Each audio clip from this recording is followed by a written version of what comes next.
Okay. Adam is texting. It's all good. Definitely get there. Yeah, this is the only way we get to see each other. Good.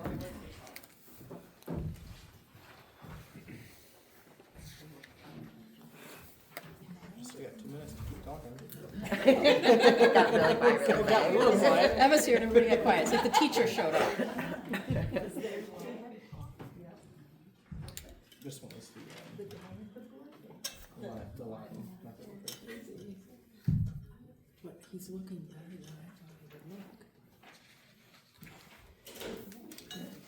I didn't think he could stand. Yeah, that was pretty exciting. Hey, did you go to that IPGN tours over at Boyne Mountain last year? They're doing it again this year. I guess it's a 3-year contract.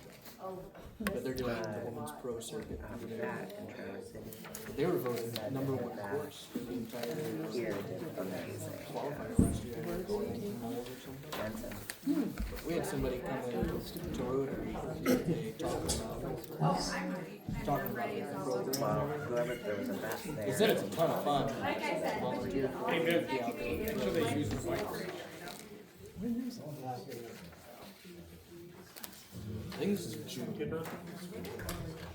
Something weird you said, and I can see the dates. Okay, it's 6:30, and call the meeting to order, please. Brown? Here. Seaver? Here. David? Present.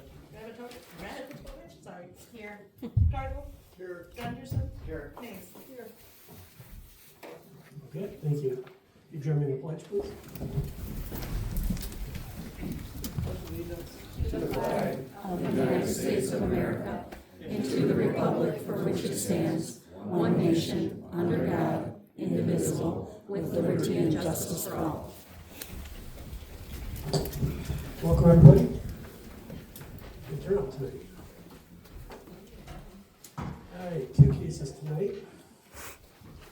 And first order of business, we have the minutes of March 25th, which is a regular meeting, and I do have one correction.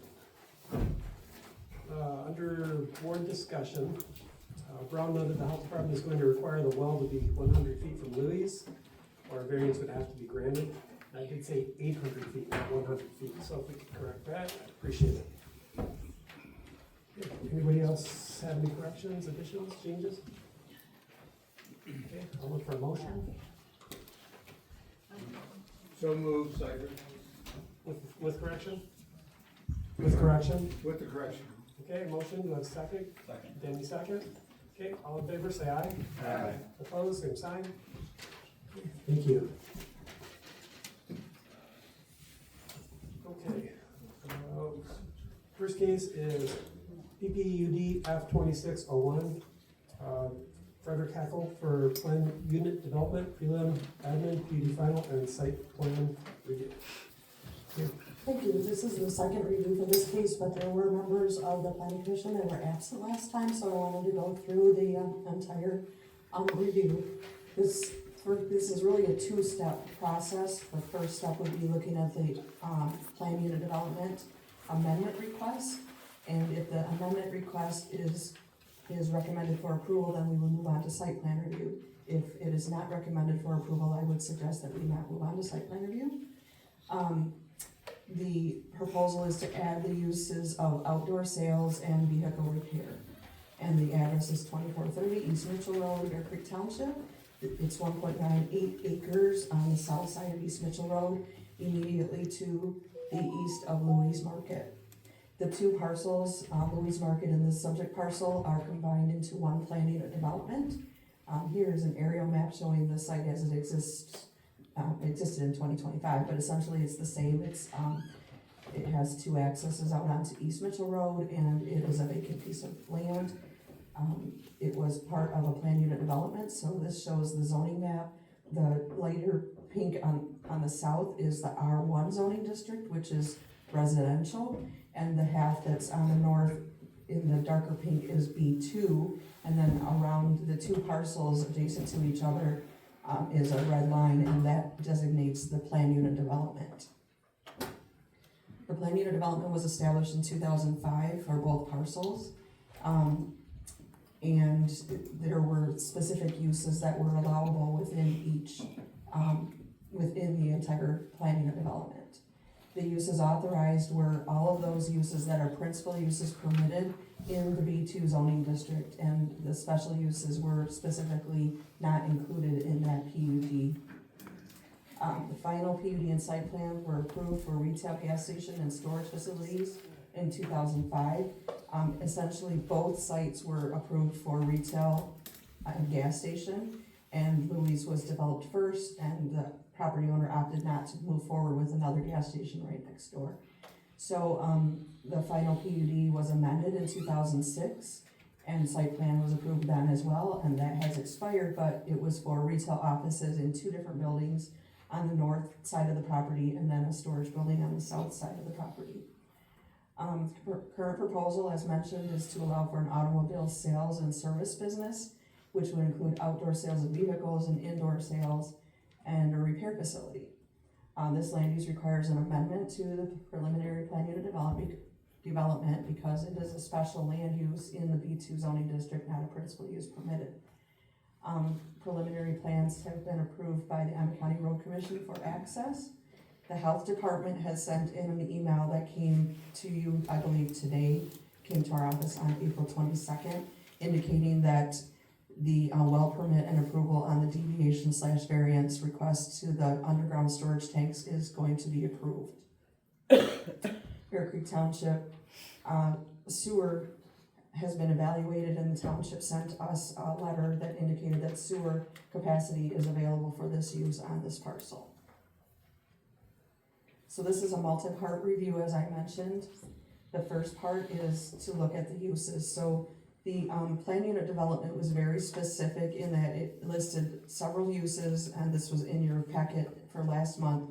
It listed several conditions of approval in 2005 when the planning commission and then the township board and the county planning commission, and actually the county board at that time, had to approve a plan unit development, specifically identified the conditions of approval that had to be met. It outlined that the site plan that was approved and the notations thereon had to be adhered to, and that strictly prohibited outdoor sales of automobiles, and the vehicle repair was not a part of that. And then the oil change is another use that's being requested. Setback modification. So in the site plan that you looked at last month, there was a request to modify the north setback to allow 15 feet rather than 25 feet, which is what the PUD required.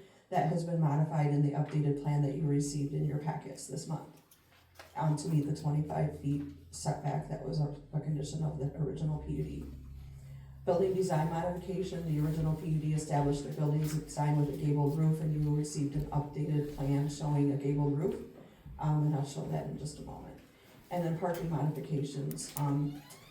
This PUD requires that you follow, that the applicant follow the zoning ordinance standards that aren't identified within the PUD, and the proposal far exceeds the maximum number of parking spaces allowable, even when you exclude the outdoor sales area. We'll get into that in a bit. So in 2005, this shows the 2005 on the left that was approved, and then after Louis was built or started, the applicant came in at that time and modified the PUD, final PUD plan and site plan to the one on the right. That was a 2006 approval. Specifically on those plans, it has that PUD1 note that's clipped out in the middle of the screen there that indicated no outdoor sales or displays, including outdoor vending machines, are allowed in this PUD. Buildings are to have gable roof design. And I do want to mention that there are some outdoor vending type machines, like an ice machine and I think a propane tank machine, or storage area at Louis. So then if you look at the building uses, this is also a note that was on the PUD plan that was approved. The north building, it lists out the uses that were allowable within those buildings. retail and other commercial and business uses that require less parking than one for each 100 square feet of usable floor area. And then the south building was allowed to be used as those listed there: furniture and appliance, hardware, household equipment, repair shops, shoe repair, showroom with a plumber, decorator, electrician, or similar trade. So this was the originally proposed site plan for this case. Last month you looked at this, and it has been modified, and in your packets you received the modified site plan. So this is the final PUD site plan. So the only real things that you would be looking at within this PUD would be those 4 things that were itemized before you get into site plan review. So here are some photographs showing the existing Louis and then the side property line on the right-hand picture. And then to the left is when we still had quite a bit of snow, but you can see the drainage swale that's there, and that is shown to be maintained on this updated site plan. And then on the right is another picture of that site, and then you can see the ditch when the snow was gone, and then looking back up East Mitchell Road toward the west. The elevation plans were included in your packet. They were this light, but as you look at the floor plan and the elevation plan, the plan has not changed on the backside, that they still are proposing 9 bays for vehicle repair. But they do have the gabled roof as was required, and then there is treatment on the outside around the base and an entry door covered. This is the roof example that was called out in the PUD approval. So the review process and standards, Planning Commission has received the complete application and proposed site plan, minutes of approval, and plans from the original PUD from 2005, the fire chief review with 7 conditions that need to be met, health department review, stormwater review, which shows that the standards of the ordinance are met, but there were concerns with the stormwater that is existing, and road agency review, which indicated that site distance is adequate. Zoning evaluation was received last month, and then we received letters and emails, public comments. And then Emmett County Planning Commission draft meeting minutes were provided to you so that you could see what the Planning Commission at Emmett County did last month. I wanted to point out that one of the main things from that meeting was, this board first needs to decide if the zoning is proper and if the use should be approved. So that's the focus of this review right now. This is the new information that you have received, the updated zoning evaluation dated April 24th, 2026, which is broken into 2 different sections. So page 1 through 13 would be the PUD section that you would review, and then the remainder would be site plan review. Updated fire department review, which there were no changes to that evaluation that was provided to you last month, but we did receive an updated plan that said no changes. And then an updated health department review that I mentioned, indicating that the variance or modification will be granted if this moves forward. And then updated floor plan. Incidentally, that would be required for any commercial use on that parcel. They would have to have that waiver or modification. It's my understanding in discussion with the health department that any commercial type use requires not just a residential type well, so a higher level of review for those wells. And then you did receive updated floor plan as well as elevation sketch, and then 1 elevation rendering. So the review process, the Township Planning Commission reviews and recommends to the Township Board. The Township Board will then review on May 6th at their 7 p.m. meeting right here in this room and make a recommendation to Emmett County Planning Commission. We'll be at the new hall. Oh, at the new hall. Wonderful. Wow. So, you're all invited to the new hall to see this next, on May 6th, next week. And then Emmett County Planning Commission meets the next night, May 7th, at the Emmett County Building at 200 Division Street in Petoskey. So, the review needs to be conducted following Article 16, Planning and Development. And then Article 20 is referenced, and then Section 26.28 and 26.29 are supplemental regulations that relate to the site plan and supplemental regulations for the specific use. So the items requiring further review and or possible conditions would be, for the planning and development, the uses of outdoor sales and vehicle repair, preliminary PUD amendments, for setbacks along the side property line and building design, which, I mentioned, and then screening and landscaping and buffering was part of the, original planning and development. Sewer capacity, we have that letter now, and fire department conditions would have to be met. So that would be, what needs to be reviewed by this planning commission first. And then I wanted to mention that we had received public comments, and I mentioned this, these were all received before the last meeting. Matt Hosler had objections. He was concerned with property values and contamination of the wells in the area. Jim Wilhelm, property owner to the east, requested that the dumpster location be moved, and that has occurred on this site plan, and he had drainage concerns and suggestions. Mark Peterson, the current property owner, supported the proposal and mentioned the property owner that would take over this property if this is approved. And I had mentioned last month that we don't look at the person that's applying, we look at the proposed use on the property, because there's no guarantees that it would move forward with the current proposed owner. And then Gene Curry at 2285 Cedardale Court objects to the rezoning. It's not truly a rezoning, but it would be a change to the PUD, indicating that the plan was inaccurate, and concerned with contamination of wells and runoff into Lake Michigan eventually, and then also the lighting, noise, and traffic that this use would generate. So for part one, planning commission would need to deliberate and recommend approval with conditions, denial, or postponement. And that is all I have. That's it? Thank you. Appreciate it. Fred, I take it you're talking about the case tonight? Yeah. Representing, would you like to address the board? Do you mind? Anything? Would you like to add anything here, or? Yeah, I'd like to say something. Please.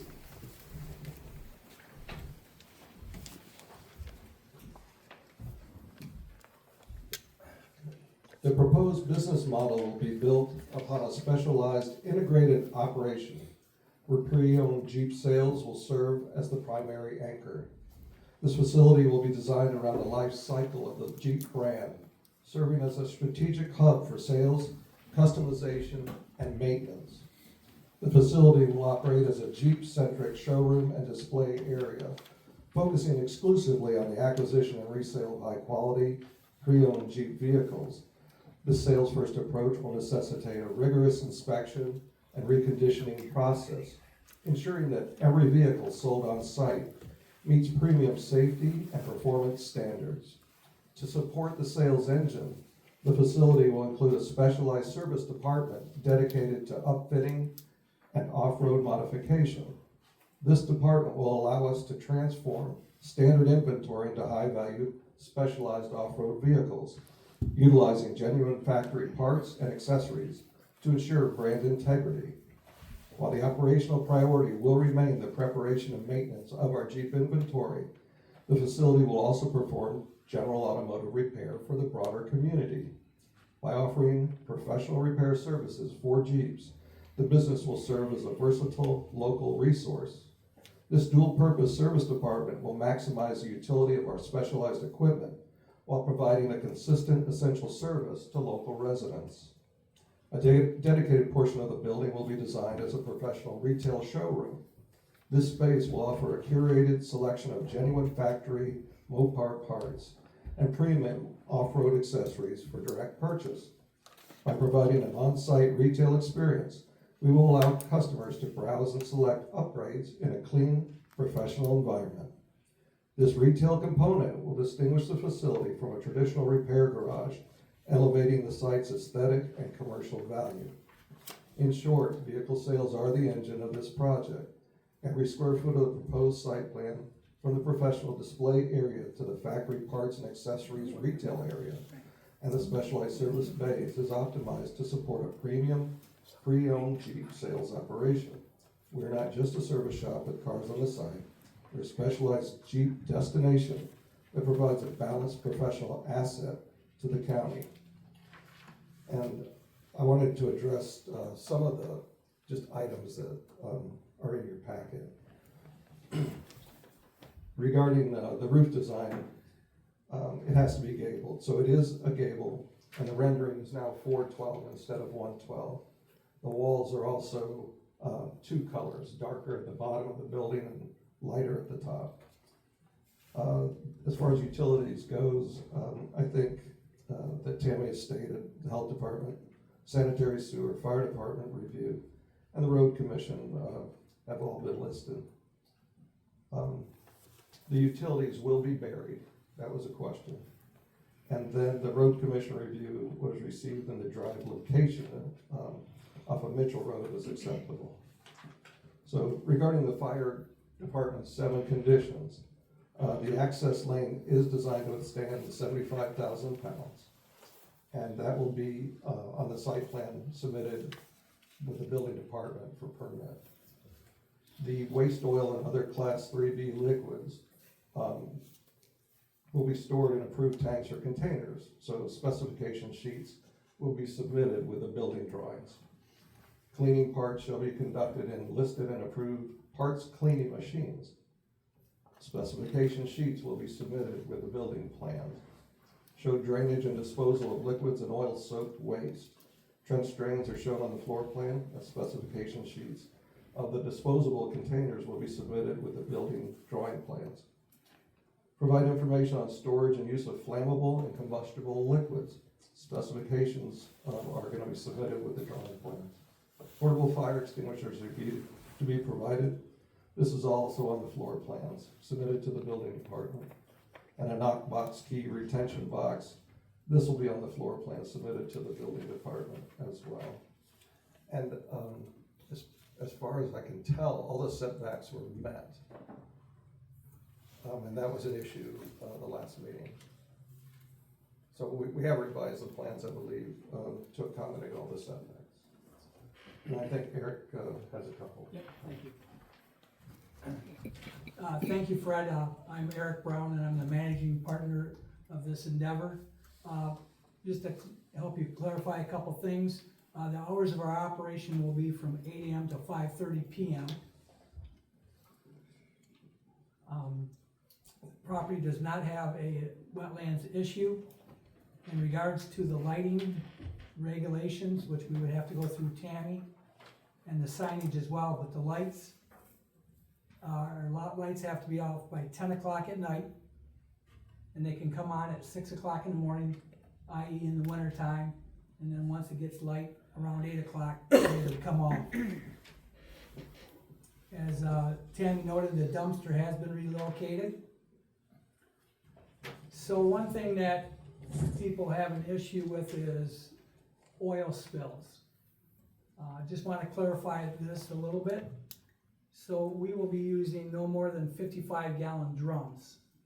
And there is a platform that they would sit on that would have to contain 10% of any oil spill.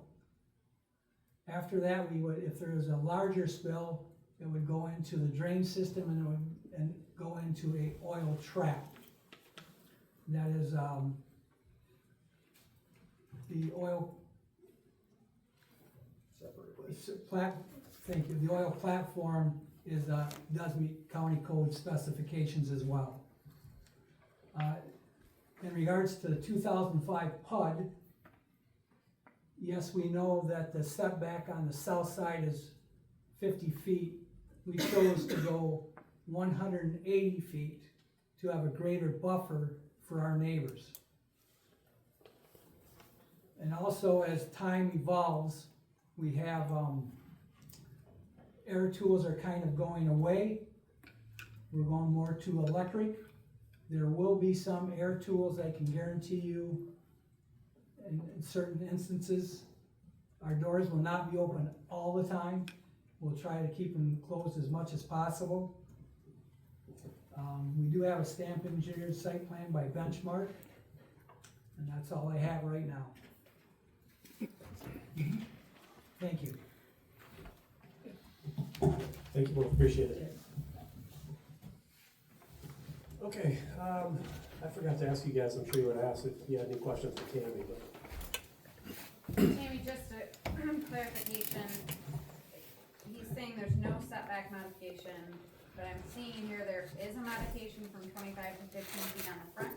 No, that's been That's been corrected. removed. Yeah, Okay, that's so- corrected down to 25. The only real setback, change is this area right here. Got it. This is the line showing the difference between R1 to the south and B2 to the north. And this area right here was required to be, to meet the 50-foot setback. However, then there was a drive that came through in that setback, and so it's essentially no greater than what was approved in 2005. Got it. Thank you. One thing I do want to clarify with regard to, the review process, and it's in your, April 24th zoning evaluation on page 4. The standard requires discussion for, section 16.04.3 for amendments to a final PUD. The planning commission needs to determine whether this is a major or a minor amendment, and then follow the standards there, and then when you get to, decide, whether it's major or minor, then you look at the qualifications for a PUD that have to be met. Okay, I think I'll leave it out to the audience first, before we have more discussion. You guys good with that? Sure. Okay, all right. So, the first part of our approval, remember, like Tammy said, is the amendment to the final PUDs. So basically, right now, if you have comments about, changing it in a nutshell to outdoor sales, displays, that type of thing, I'll open it up to public. If we pass that part of the case and we go to site plan review, I'll open it up to the public later for site plan review as well. So if you have any comments on the change of amendment to the final PUD, I'd love to hear from you now. So I'll open it up to public comment. Yeah, and if you'd state your name, and Judy's on the timer. Let me know when you're ready. See, everyone will have 3 minutes once we get it going. It died. Oh. Okay, time. Okay, we all carry a timer in our So everyone pocket. has unlimited time. Let me know. Hold on. They said we all carry a timer in our pocket. All right, go ahead. The new house should have a new timer. Thank you. My name is Megan Van Loo-Grimm. I live at 353 Hillview Drive here in Bear Creek Township. So I'm just literally around the corner from this proposed site. The application is for special land use, and they need to demonstrate 2 things. They meet all the standards for zoning in the district, and they need to meet the standards for special land use. In this application, they are asking for a modification to the setbacks, to the uses permitted, therefore they are not abiding by the rules. Approval would require a major deviation from the intended PUD and use of the area. In section 16.04, final PUD, plan section A, the standard of the 2005 PUD. The asks are for a major change to the original, and the use of outdoor sales being prohibited is an important part of this. As this PUD was developed, it had the integrity of the neighborhood design to not include outdoor sales. And I would like to also note that the review, when it gets to that point, if it does get to that point, special attention to page 8, section C, numbers 1, 5, 6, and 7.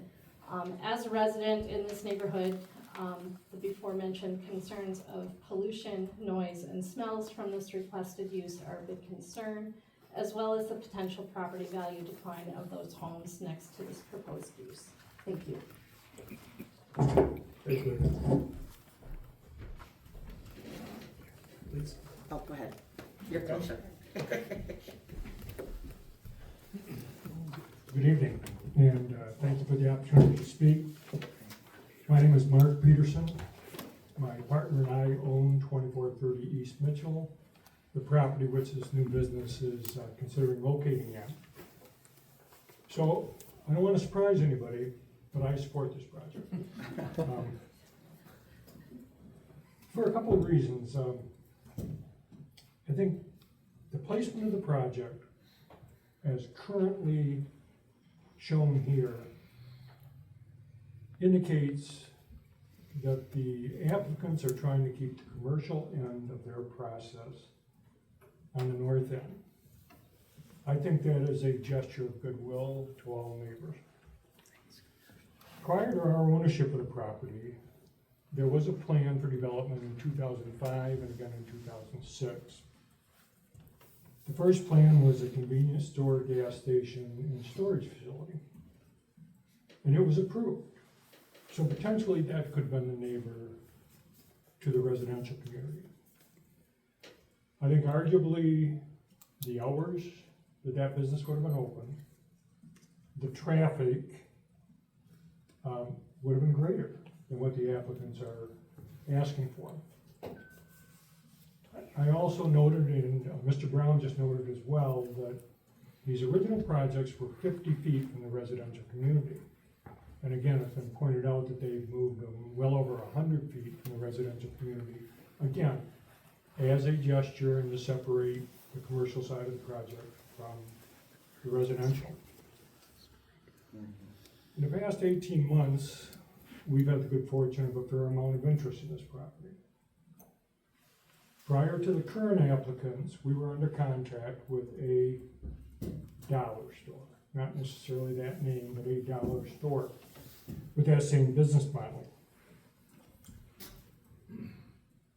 That offer was rescinded.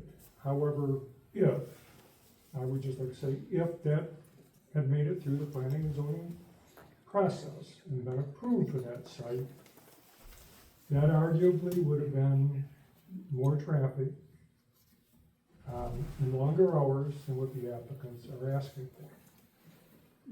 I bring this up to indicate that that property's been vacant for quite a few years.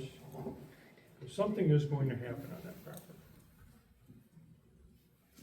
I would like to think that whatever goes in that property, we have unanimous consent from all surrounding owners. That's likely not going to happen again. But again, I think something will happen on this property. I think the something tonight is inappropriate use. Respectively, I think the current proposal is trying to address concerns, fits this property, and would be a good neighbor. Thank you.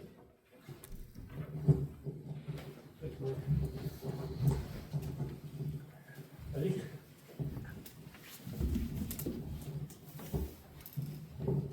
Hello, my name's Carrie Simonis, and I live just adjacent to this property. And I appreciate all the things they're saying, but I understand we're here tonight to talk about, are we gonna allow the special use of outdoor sales, period, right? And when we're talking about that, there's a reason that they didn't approve it before, and I don't get so much why we're comparing to 20 years ago as what we're doing today and I think they're looking at what the plans are for this area long-term right now. And I really think paving that entire lot, I don't know if anyone went down there over the last few weeks, but that whole property was saturated. Behind my house and my neighbor's Mike's house, it was a lake. And if you look, and I know we're not supposed to do site plan, but there's spillover, empties right there. So we already have lowlands and water issues down there, and it's going to get worse. But the whole outdoor sales thing, and I would ask each of you, everybody, would you want this in your backyard? If you've lived here for 20 years, would you want someone putting an automotive shop with oil changes next to your well in your backyard? That is my concern for my family and all my neighbors and all their wells and our watershed in our area. I understand you say it's not wetlands, and I appreciate you're trying to go an extra 50 feet, but as far as water goes, 50 feet is not very far. And we all know that from a recent flooding in our area. We were all completely flooded down there. The whole, around the houses, out back, that property blended right in with the swamp. The whole thing was underwater. I have pictures if anyone wants to see it. We don't need oil and more concrete and more, I mean, I understand there were buildings there before that they were proposing. It was a storage building. If you have a storage building in your backyard, people come sometimes and get their stuff out. And I appreciate that they're saying that the hour is gonna be to 5:30. In the proposed thing that I saw, it said 7 o'clock, which is all fine and good, but lights on till 10 in your bedroom window? That's what I ask of you before we decide to put outside sales. And if we zone it outside sales and they end up not going with this project, we've opened up a can of worms to any type of outdoor sales. And this is an extreme case of outdoor sales, and I'm sorry, I'm a little emotional over this, but this is my home and my family. I appreciate your time. Carol, I can't remember, are you one of the two houses with the shared well with the easement? Yes. Right there, okay. Yeah, our well is literally on that map, Okay. right by where they're gonna pave everything and do oil changes and, Okay, you know, have to plow, salt, all the things. Yeah. thank And you. I've talked before, so I didn't wanna go back into the same thing, so Yeah, no, I'll get it. Appreciate your Make time. sure I remember correctly. thank you so much. Appreciate that. Yeah, I'm the adjacent property, and literally that is my property line. Great. Okay. Anybody else?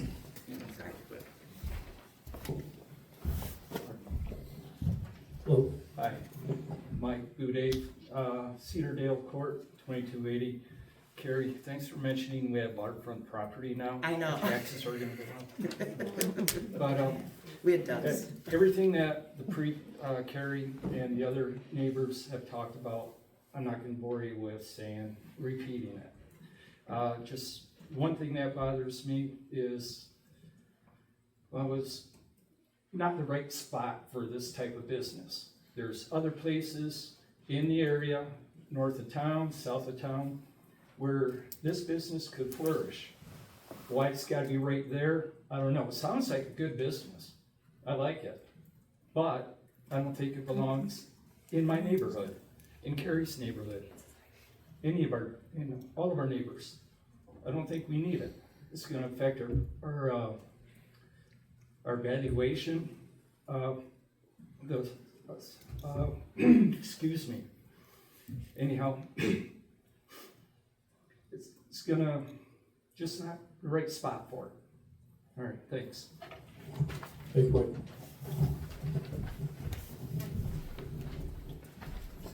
Hello. John Simonis, 2292 Cedardale Court. And it's obvious to me that there's other places for a great business like this, other than, that are already zoned properly. I mean, why would we change zoning when it's clearly not an appropriate place for this type of business? Now, there are other businesses that, storage units, you know, other types of businesses that don't have lights till 10 o'clock at night that lights up our whole neighborhood. I don't think anybody in this room would want that. And so just consider that when you're reviewing it. Thank you for your time. Thank you. Anybody else? Hey, Joe.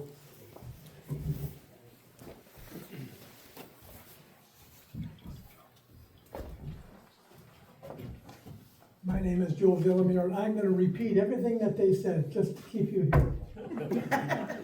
I don't have to do that, and you know I don't have to do that. I live over there. I have concerns, and I would like to know how many of you folks have had an opportunity to walk that land? That's pretty good. That's more than I thought. So you know how wet it is.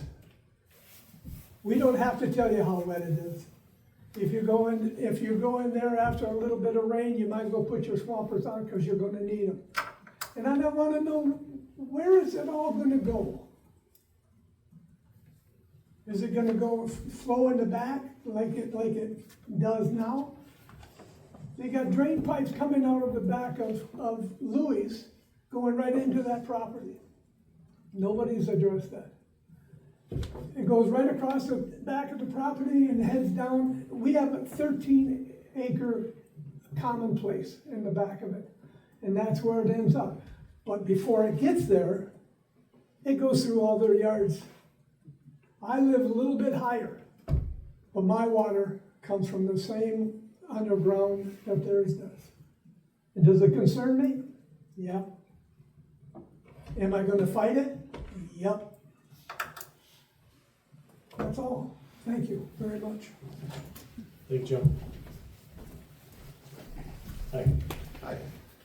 My name is Joshua Runyon. I really have no dog in this fight other than to look at this logically, just as a business owner and an individual. Looking at this parcel here on Google Maps, seeing the amount of trees and everything that basically form the back line of the lot, and understanding that the applicants have attempted to make an opportunity to push that forward. For me, it kind of gives a logical understanding that, especially with the low luminous LED lights and things that are out there now for parking lights and things of that nature, just like similarly, noise from our vacuums at the car wash are going to carry and do things. The perception of what could actually be the reality is probably greater than what is. That being said, as far as the commentary relative to the water and everything, I think that everybody in this room recognizes that in the last 3 winters, we've had some very significant changes relative to precipitation accumulation. Winter of 23-24, we had 88 inches of snow, stopped in the second week of February. Last year we had 155 inches of snow, and this year I think 173.8. So much of the saturation and everything, though it does happen after the winter months, though it does happen after the fall, it was exacerbated based on the precipitation of what you could almost classify as, one of those type of 100-year storms. I think looking at the total accumulation of snow and the record break for Petoskey was in 2013-14 at 183.4 inches. And the reason why I know these things is because for me at the car wash, snow precipitation suppresses retail sales. If the roads are wet, people aren't getting a car wash. All that being said, I think that there are a lot of emotions and stakes in the game. At the same time, this is a community that deserves access to things that will be beneficial for them if everything is met in the right way, in the right manner. Thank you. Thanks, Josh. Anybody else? Anybody else? Okay, we'll close it to public comment at this time and bring it up to the board level. And we will open it up for discussion at the board level. So again, we're just looking at the amendment to the final PUD as opposed to the site plan. So y'all are probably on page 12 on the staff review on your tablets or on your hard copies. So those are basically the bullet points that we need to discuss and determine if we're going to make an amendment to the final PUD. And the other thing, Debbie reminds me, use your microphones when you speak, please. Okay. So looking at the items on page 12, I will open up to the board. Who would like to speak? I can kick us off. So I'm going to back up to page 4 of the zoning evaluation. One thing Tammy mentioned is that we need to consider if it's a major or minor amendment first. Is that right, Tammy? So there are 6 bullet points that define a minor amendment, and there's also kind of, I guess, before that, section A, the applicant is supposed to submit something to us why they believe the change constitutes a major or minor amendment. So one of those 6 qualifications to be a minor amendment would be that no greater impact is exerted on adjacent properties. And just my perspective and opinion, that outdoor sales would certainly be a greater impact on adjacent properties than other B2 uses. So I personally would not consider this a minor amendment just from that alone, let alone going through the rest of the 5 indicators. So I would say we probably should consider this a major amendment, which means we would need to, follow procedures set forth in section 160401 and 2, which would be for a major amendment. So I guess that would be my first thoughts. I also think as we're considering this, and we're talking about use first, I don't particularly have a problem with the business itself. I do think the location might be the wrong location. From my perspective, when we have a transition from, a commercial to a residential zone, we have to consider what that transition looks like. I do certainly think this is a commercial piece of property, but there's things we can do to mitigate the impact to the neighbors, and typically when we see a transition, we see a lower impact commercial use, something like an office building or something like that. So I'm really struggling a little bit with the concept of outdoor sales. I could certainly consider it to be a major amendment based on that statement about a greater impact being exerted on adjacent properties. Okay, definitely agree with your assessment on major amendment versus minor for sure. And remember, we tabled this last month, basically because we had 3 commissioners weren't here, and also because we couldn't walk the property, it was inaccessible, so, this month, and yes, Joe, I was on the property 2 different times, before the rain and after the rain to see what the difference was. But, you know, getting on the property and seeing it from the road are really different things, so I was kind of struck, being in the middle of the property and walking it thoroughly, how the surrounding area looks. You know, we went through a lot of pains long ago to cross the street to make those buildings, the office buildings, look nice. And I consider this Louis from the residential to the what would that be, the west, it is kind of a transition, kind of a buffer. This would be the next step, and it would kind of continue a domino effect going, what would that be, east. So I think kind of in line with what Emma said, it would maybe be a little harsh to have outdoor displays, vehicle repairs. I think, having stood on the property and looked out, I think it would be, I'd like to see something a little softer, whether it be office, professional, medical sales, and that type of deal. Because this has kind of set the pace for future developments as well. So that was kind of my take, and again, more transitional. So, and that's again, not addressing the site plan, just the amendment to the UD. My take. I guess I'd say, I was one of the absent ones, I've been absent, just got back 2 weeks ago, but, I did not walk the site plan, and I can't, I'm having knee surgery tomorrow, so couldn't get out there, but just, I travel that road every day, 2 or 3 times a day, go past there, I stopped, I looked at it, and when I read all this information and what took place, to me, it's kind of major, too big for that transition to go to that residential. And so I have to agree with what you're saying, and that's my take on it. Something needs to go there, I'd like to see something go there, but I think that's a big building, they're gonna put 9 stalls in it, it's a big building, then you're gonna have outdoor sales, that takes room, yeah, it's a lot, so I'd have concern with the size and that, so.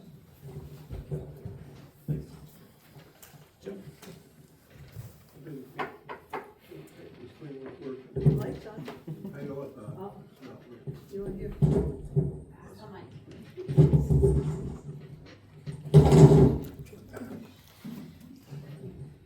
Okay, well, I kind of feel the same as some other board members here. I feel it's too big, it's too much. You know, like Mitch was saying, you know, maybe more office space type stuff, something low key, but you know, all these bays, summertime doors open, impact air makes a lot of noise just as well. I mean, electric as well as air. I mean, yeah, I just think it's too much right there. And then there's the issues with the water coming off Louis. You know, there's been, I mean, I know this is just initial, but there's been none of that discussed, and that's a biggie. I mean, where's this water going? Who's gonna deal with it? Who's gonna pay to deal with it? There's just that kind of stuff I'd like to see a little more info on. But I don't support this as far as its size and relative to the residential area and the outdoor display. It's just, to me, it's just too big, too much, and possibly too much noise. That's what Thanks. Yep. I also walked this property, and I had 2 deer kind of follow me a little bit and were very alert that I was there, so you probably have, those that live in that area, probably have them named. Anyway, I also agree with everybody else so far. This is a good business. I like the business, I like the concept. But in this location, it's with residential backed right up to it. And the current PUD has a split between R1 and B2. B2 being up front, R1 in the back as sort of a blend before you get into the existing residential areas behind it, the port, or the court street. So I'm really reluctant to change this PUD, so that's my thought. Thanks, sir. A couple questions actually, to help me sort this out. I looked, and correct me if I'm wrong, I think there's 41 parking spaces on here, I counted. 40 or so, I got 41. Based on that, is there a limit to how many of those 41 could have vehicles for sale? You know, is there a percentage? I mean, feasibly, I'm sure there's gonna be employees there. Maybe that's 5 or 6 vehicles.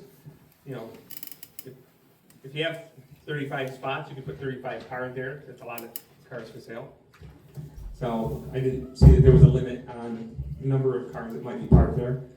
The other question was Mr. Brown brought up electric vehicles for repair, et cetera. I believe that was brought up, right? He said electric tools. Okay, yeah, but I thought that there might be electric vehicle repairs as well. He just said tools instead of air. Oh, I got you. Okay, I want to be clear on that. I want to make sure there was no plan for like electronic vehicle charging stations or anything like that.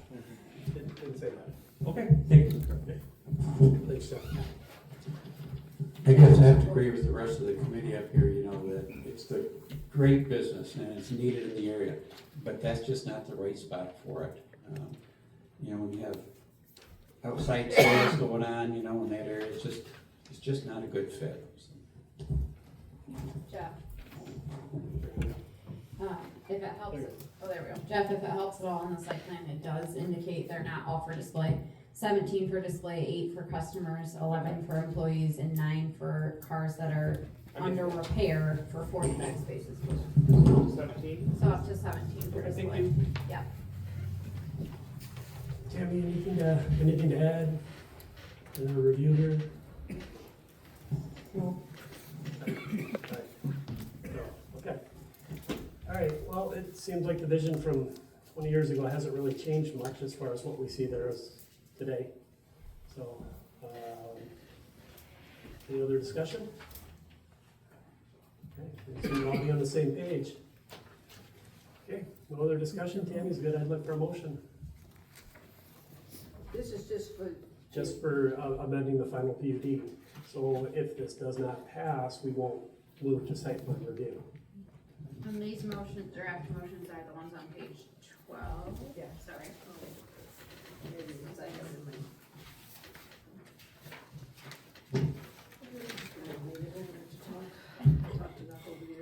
You okay, Mitch? Yeah. Alright.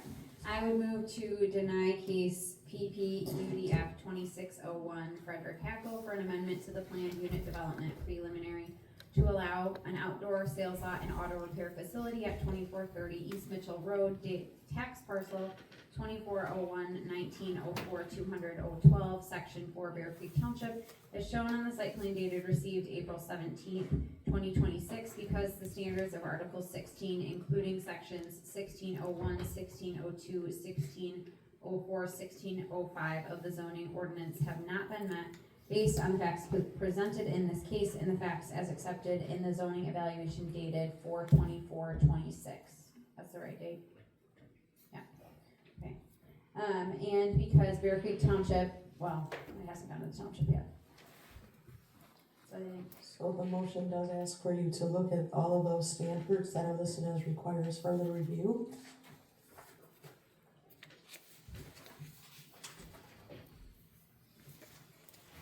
The ones on page 12, page 12, final PUD standards, conditions of prelim PUD. Yes. The 6 listed on page 12. These 6. Make sure I'm reading the right one.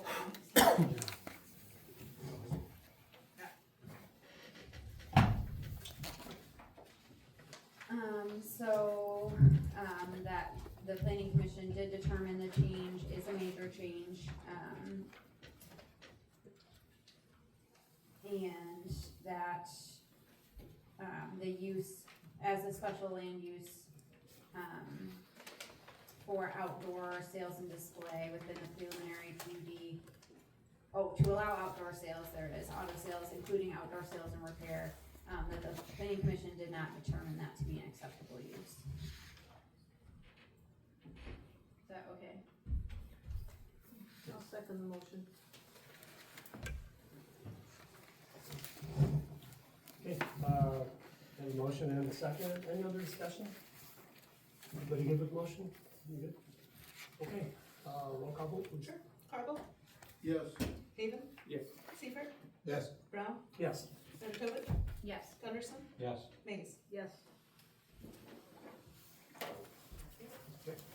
Thank you. Thank you, appreciate it.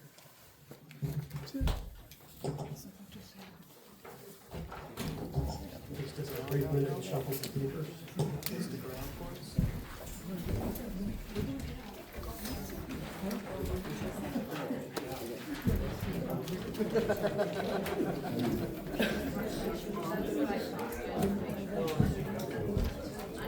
Good deal, huh? I'm grateful. We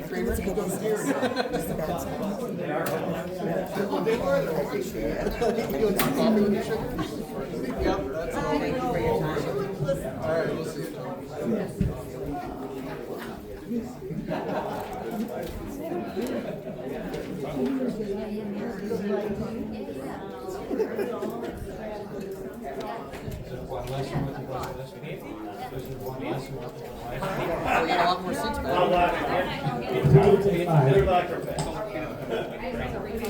I've introduced this one. You dry yet? No? Yeah, you can walk around your tennis shoes now. I thought about getting some fish. I had to dig them all. Sure, yeah. Great, what a mess.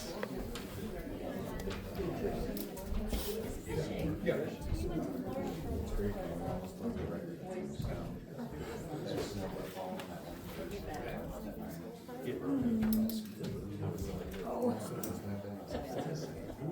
Gotcha.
I think we need to do more of this. It's terrible.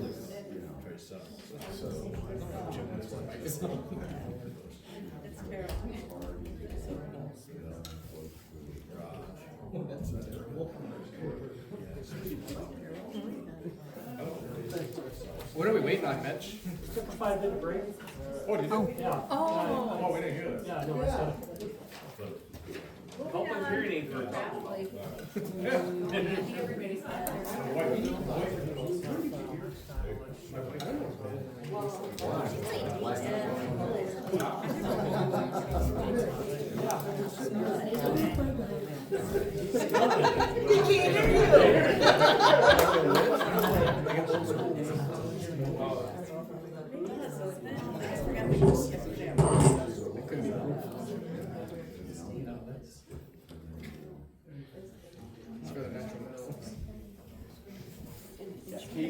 Well, did you see that?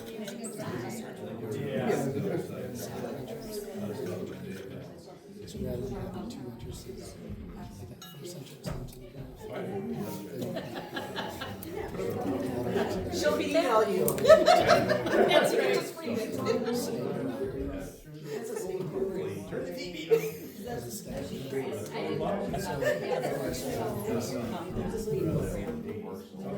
Spray, see, that's why I would guide you on. I thought work every day, you know, like,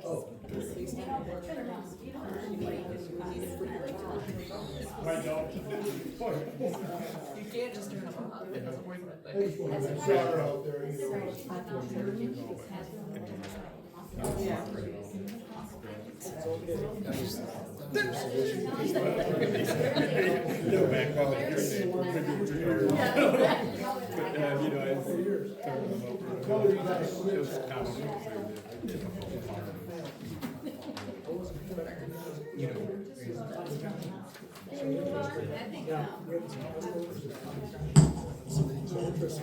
Okay, 7:28, back in session.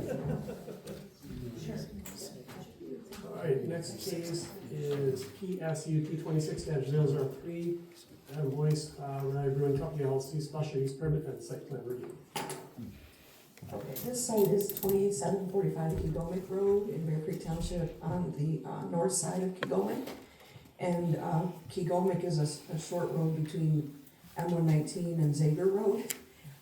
But it's just north of the Flex Car Wash that's on US 31 and M119. And, here is the aerial. So this site was approved, for, I think it was 2023, for, a detail center as well as, vacuums. And the vacuums were installed when the, Flex Wash went in, but the detail center has never been installed. You can see that there is a commercial driveway entrance onto this site. And on your desk tonight was an email that we received this afternoon from Emmett County Road Commission regarding that access. I'll get into that in a moment, but I just want to point it out on the aerial map because you can kind of see it there that it is a commercial access and it's paved next to the vacuums. So this site is also zone B2. The proposal is for a special use permit for a drive-thru coffee shop with outdoor walk-up window for quick service beverage and limited food offerings. The subject parcel is 1.65 acres. The property is served by municipal sewer and a new on-site well is proposed. And that well has been applied for through the health department. So the proposal is to utilize the existing driveway off of Kegomic Road. All surrounding properties are zone B2 that immediately adjoin this parcel. Adjacent uses include car wash to the south, Sheriff's Office to the southwest, State Police Post to the east, and vacant land directly north and west. The subject parcel has another use which was approved in 2022, and that detailing building was 8,240 square feet, and this proposal is for a 560 square foot drive-through business. So this proposal would eliminate this site plan, at least the detailing building that was originally approved here, and replace it, and that is the approved plan from 2022, and then this is the proposed site plan now. So on the right hand side is the full site plan, and then on the left is the blown up area for the drive-through proposal. The required parking for stacking is 5 spaces, which is not specifically shown on this plan. But when you use, it is drawn to scale, so when you use the scale, 5 parking spaces essentially puts the vehicles right at the edge of the parking and into the drive-through lane, or drive-in access from the road. So one of the concerns that was raised in the zoning evaluation is that perhaps that would require then cars to back up onto the road if there happened to be a backup at the drive-through lane. A recommendation that staff had was that south access could be closed and then not built, and then cars could go up to the north drive-through and then come in around as shown, and that's where then stacking would be allowable and would allow for more than just the minimum 5 parking spaces. There is a proposed drive-through order station on the south side of the building, and then cars would go up to the north to exit the drive-through area. We did receive elevation drawings, and they show that the height is met at about 12 feet for the majority of the building, and then the tower would be about 16 feet. On the left-hand side is the rendering, and then on the right-hand side are those elevation plans. Incidentally, we did not review the signage. Signage would be typically reviewed at a future time if the use is approved, and that would be administratively reviewed. as well as outdoor lighting, which would be required to be full cutoff and down directed. Here are some photographs of the site. You can see the existing vacuums that are on the left-hand side, and then the location on the right-hand picture where the drive-through business would be located. I did go to the site tonight and take a look at it before I came, because there was some concerns about the impact on the neighboring condominium, single-family dwellings that are located to the north and to the northeast. Northwest, sorry. And there are trees, and you can see the buildings there, and there would be some impact visually. There was also concern raised about noise. It is about 660 feet away from the closest dwelling to this proposed use, and I think Taco Bell is about the same distance from the closest dwelling to that use. So just wanted to point that out. So here are some more photographs of the site. Planning Commission has received the complete application packet and proposed site plan. Fire Chief had 2 conditions to be met, which would be an approved driveway design to withstand the 75,000 pound load requirement and a Knox box. You did receive the previously approved site plan, which is actually the currently approved site plan. Stormwater review has been conducted, and the standards of our ordinance are met for stormwater. Road agency review was just received, and they have no concerns with the access, and no additional improvements would be required because it is already built to commercial standards. And then you received the zoning evaluation. We did receive public comment that was provided to you from Bob and Lisa Jones at 1385 Little Traverse Bay Drive, as well as Tannery Creek Condominium Association submitted a letter of concern, particularly with traffic, noise, and lighting. Those were the main concerns that were identified within the letters that we received. Township Planning Commission reviews this and recommends to the Township Board. Township Board will meet at the new location on May 6th at 7 p.m. Emmett County Planning Commission will be meeting on May 7th at the Emmett County Building at 7 p.m. The review is conducted per Article 11, which is the B2 standard, which has this use drive-through business listed as a special land use within the zoning district. If it was not drive-through, it would be permitted use by right, and that would be reviewed administratively. Article 21 is the special use permit section. Article 20 is the site plan review section. And then Article 22, the general provisions, which has the provisions for parking spaces and outdoor lighting and that sort of thing. And then supplemental regulations of section 26.11, which relate to the drive-through. And those are all detailed in the zoning evaluation, but the standards that were indicated that were in discussion are listed here on the screen. Section 2102D, which was the special use section, review setbacks, parking, green belts, height.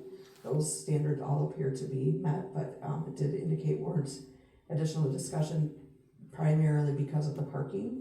So the parking standards are met, but there is circulation that is identified within section 2205B, listed fourth there on the list. So vehicular circulation is also listed under 2102G, 2205B, 26.11.2A, and then 26.11.2C. And then stacking spaces is listed under that supplemental regulation as well. For the drainage, we do require a performance guarantee to ensure that the drainage is installed according to a plan, a sealed plan, and that estimated cost has not yet been provided.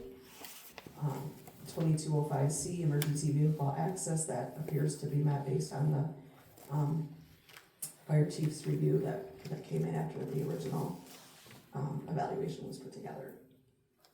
So this is the proposed site plan for your consideration.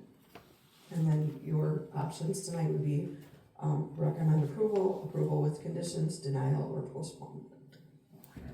Thanks, Tammy. Any questions for Tammy? We'll go to the applicant. Question, Tammy.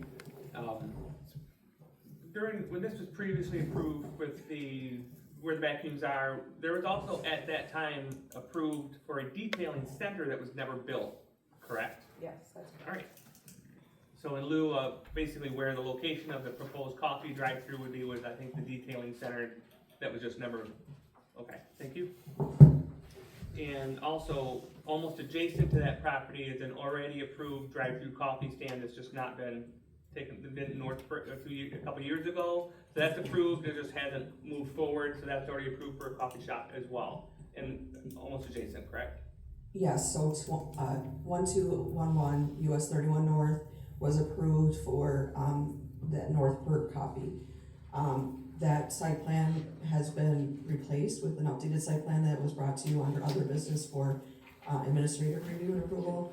The plan now is to utilize the existing building, remove the canopy, and have a drive-through where the existing drive-through was before, and that has been reviewed and approved. So yes, and both applicants were notified of the other applicant as soon as we received a complete application from each. So they are aware, and that isn't really something that this planning commission has the ability to determine whether or not the market can bear another coffee shop. Yeah, I was just being to that it had. Well, I wanted to bring that up because that was mentioned in some of the comments that we received. And I mean, it's no different than, you know, the two gas stations next to each other down here, or two restaurants next to each other. That's really up to the property owners to determine that. Thank you. Tammy, I got a question. I know the signage and all that goes to the sign committee and that. Oh, no, it would be part of ours? No, there's no sign committee anymore. There hasn't been for several years. Okay. So all signs and lighting are reviewed administratively under the zoning ordinance standards, yeah. All right, but anyway, they've always had a sign on their building, and I know in past it's either on the building or just freestanding or whatever. Would they be So the ordinance allows for two, now? one freestanding sign and one wall-mounted sign, or two wall-mounted signs. That's what the ordinance standard allows. There are additional signage allowances within the zoning ordinance for additional small signs, such as, we don't call them directional signs because you can't do that. You can't regulate based on content. We call them small signs. So small sign at the drive-in, or, you know, the entrance would be allowable as well. Tammy, the two access points, the zoning evaluation says the layout doesn't meet the minimum distance to the nearest intersecting street, which is why you're recommending the north access only. And then the road commission's review that we received tonight, they're okay with the access points. So is the minimum distance a zoning standard? It is. Yes. Thank you. Okay, let's speak on the case. Josh, or? I'll start. Your name? I'm Adam Boyce, so the applicant. I just wanted to address a few of the concerns that had come up in the public comment letters. So thanks for the opportunity to be here and discuss this opportunity. I appreciate all the feedback, and you know, as a local business owner who successfully operated, I operate the Big B Coffee in Charlevoix. We've been there for nearly 4 years. And I'm previously a public school teacher. I was a teacher for 15 years in education, so I understand the importance of listening to the community concerns and working together to find solutions. So in regards to the lighting, all exterior lighting will be turned off at the end of business hours and when the baristas go home, so it will not stay on throughout the night. Our business hours will be 6 a.m. to 8 p.m. And then typically what we do in Charlevoix is they come on about an hour before we open, so around 5 a.m. And then the outdoor speaker noise. So the drive-through speaker volume will be professionally calibrated with the direction and the placement. It will be pointed away from the residential areas, particularly Tannery Creek. So if you look at the site plan, it's actually facing, the speaker post would be facing out toward Kegomic or the drive-thru or the car wash. Unlike, there was an instance in history with I believe the builder's location across the street. where there was a loudspeaker issue. The modern drive-through speakers are directional and significantly quieter. Signage will be according to county and township standards, primarily building mounted. I know one of the concerns that was brought up a few times is the issue with traffic. So drive-through coffee shops on average move a vehicle through anywhere from like 5 to 8 minutes per vehicle. We're gonna have 2 windows to help speed up the service. In Charlevoix, we've been able to generate really, I guess, efficient customer flow, usually 3 to 5 minutes per customer as they come through the drive-through, and that's with just 1 window. So the project primarily captures existing pass-by traffic already traveling along the US 31-119 corridor. The site's located in an established auto-oriented commercial corridor with existing drive-through restaurants, pharmacies, and the car wash facilities, of course. Most customers would be commuters already on their route to work, school, errands, or obviously a number of travelers visiting our area. The drive-through lane is designed in coordination with Benchmark Engineering and to make sure that we'll accommodate the proper stacking space and whatnot. So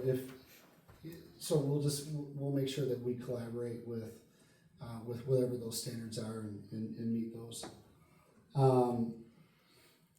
Something just to consider, it's not a corporate chain or private equity investment. This is a locally owned small business with deep community ties. Unlike national chains or outside investors, I have a vested interest in Petoskey's long-term success and quality of life. I live and work here. My neighbors' concerns are my concerns. My location out in Charlevoix, we have an established successful partnership with our local schools through student employment, job shadowing programs, donations for fundraisers, sports sponsorships, staff appreciation, and event support. And we plan to do the same thing with Petoskey schools. In terms of, I know this doesn't matter per se in terms of the other locations, but we're going to be drive-through only. The Starbucks is inside of DNW, which is going to be your walk-in grocery shoppers only. The bake property location, if it is developed, will serve a different flow of traffic. So my Charlevoix location is a sustained success, has sustained success and demonstrates the viability of what I believe is a really well-operated, community-focused Big B store in northern Michigan. So my goal is not simply to open another coffee shop, but create a locally owned business that serves commuters efficiently, supports local schools and organizations, creates quality jobs, and operates in harmony with the surrounding residents. So that's just a few comments I had. So I appreciate your time and be happy to answer any questions. Hey, thanks, Adam. You guys, go ahead. A couple of questions. Is this a franchise? It is a franchise. Okay. There's discussion about the traffic channeling to get up to your windows there. Mm-hmm. Once you place an order at your window, you've got a couple of minutes before it's delivered to the person?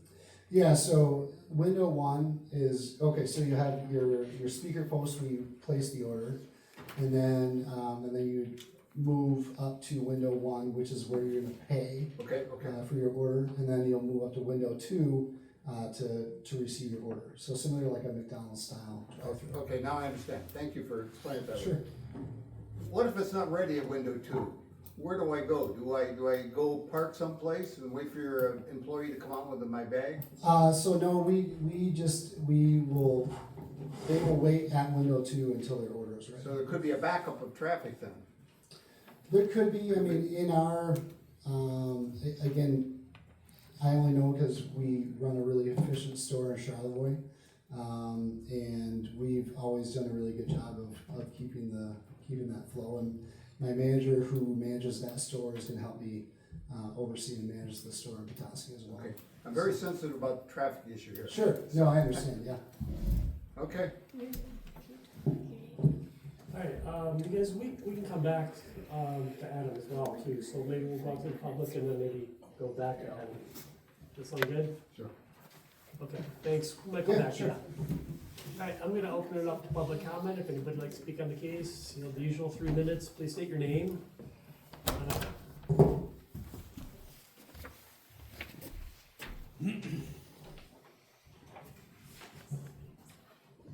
My name is Rick Frohock. I'm the president of Tannery Creek Condo Association. I'm representing our 29 owners. All have been informed about this project, the potential project, and expressed concerns, which I think you all may have the letter. I don't, obviously not gonna read the whole thing, but we must be close enough because we got the letter about it.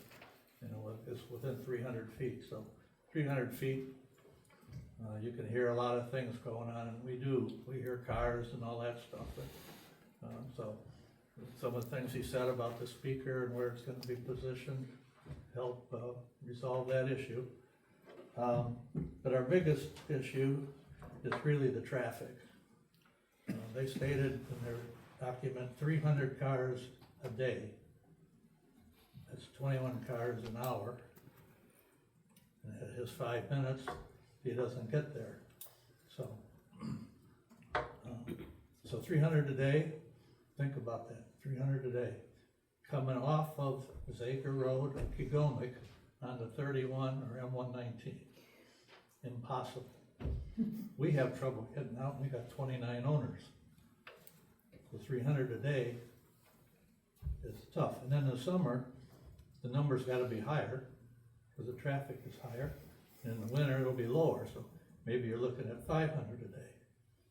And coming out of the other coffee shop, if they do 300 a day, now you got 800 cars coming onto Sager Road all day long. We'll never get out of the sub. I don't know if you can put the picture back up of that shows our facilities.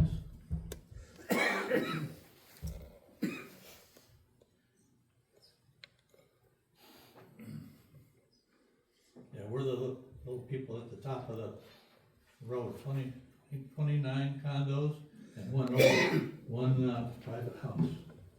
So 30 people. And we come out all on the same road. Our entrance dead ends in the Zager. And then Zager's about 100 feet long. Where are all these cars gonna be?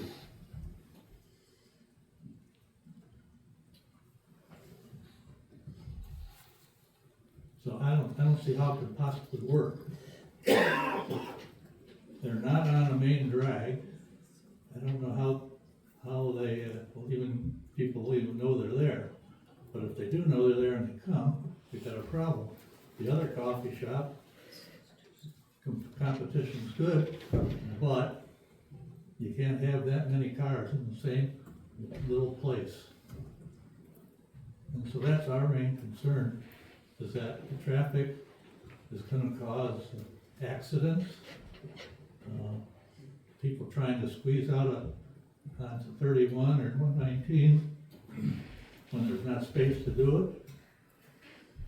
It's just, I think, an unmanageable traffic situation.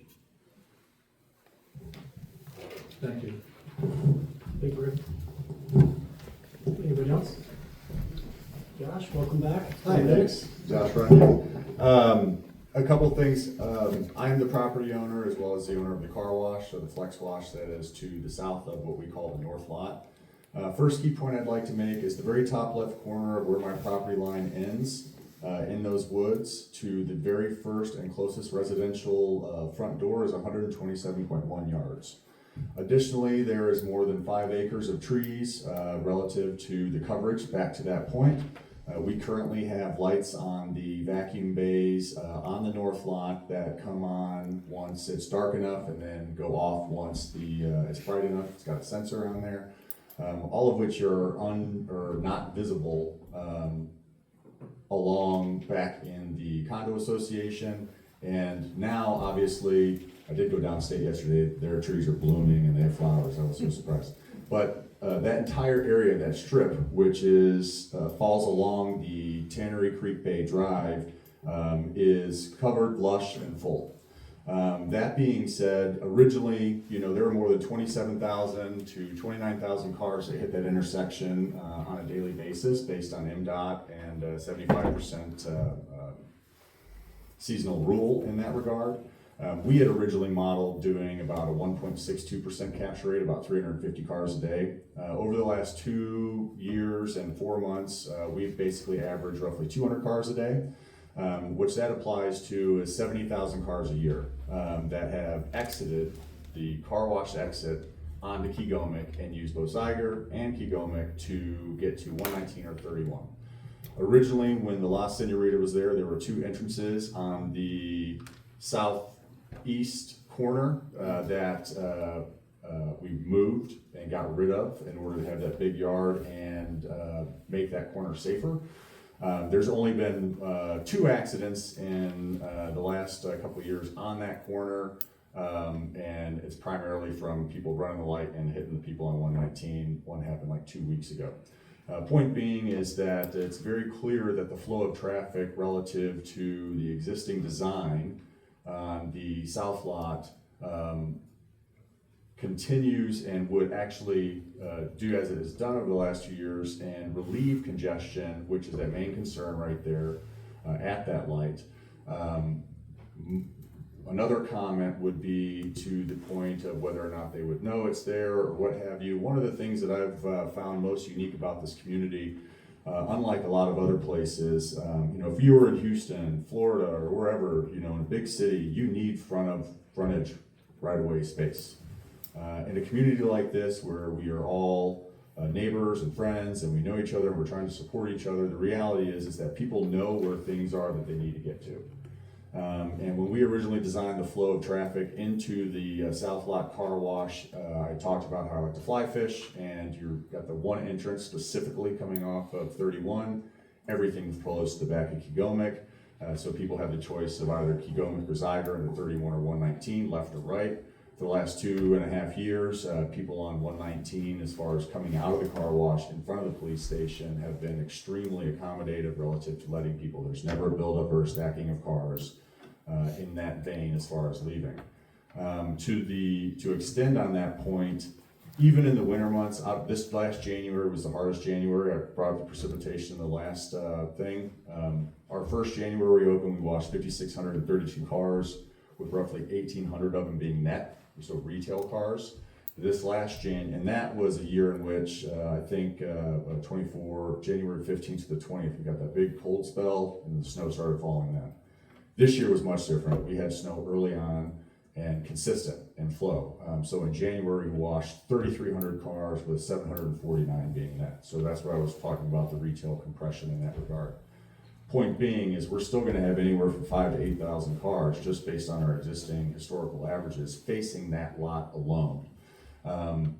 By designing and putting that coffee shop there and some other proposed things that we'll address later when the time is appropriate, the reality is that it's an opportunity to bring a solution to the community for things that they don't have access to, especially on the Harbor Springs side, without causing congestion or any other issues at that main congestion choke point.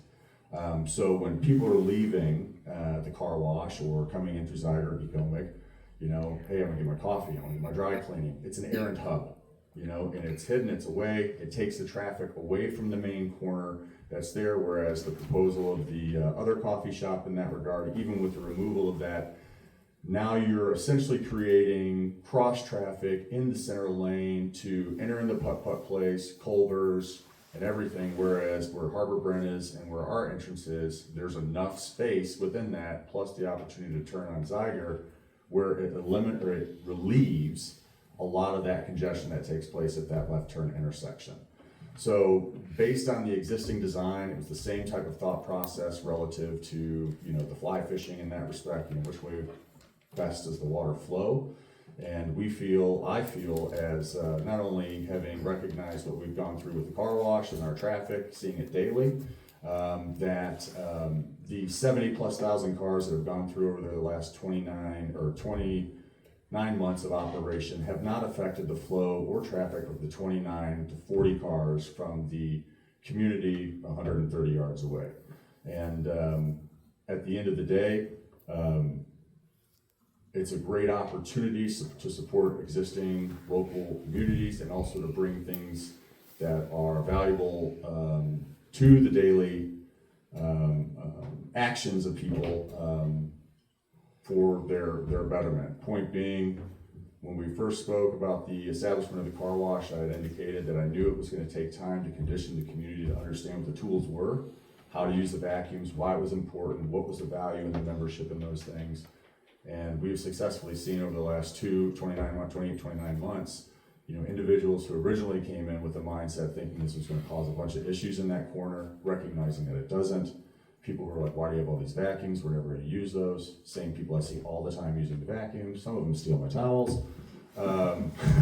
But ultimately, it's uniquely positioned, especially in that bottom right corner next to the police station with the menu facing out in the way. We had the consideration for the community, but also recognizing that those actual concerns aren't impactful there.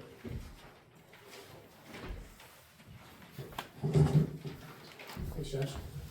Anybody else like to speak on this case? Sir.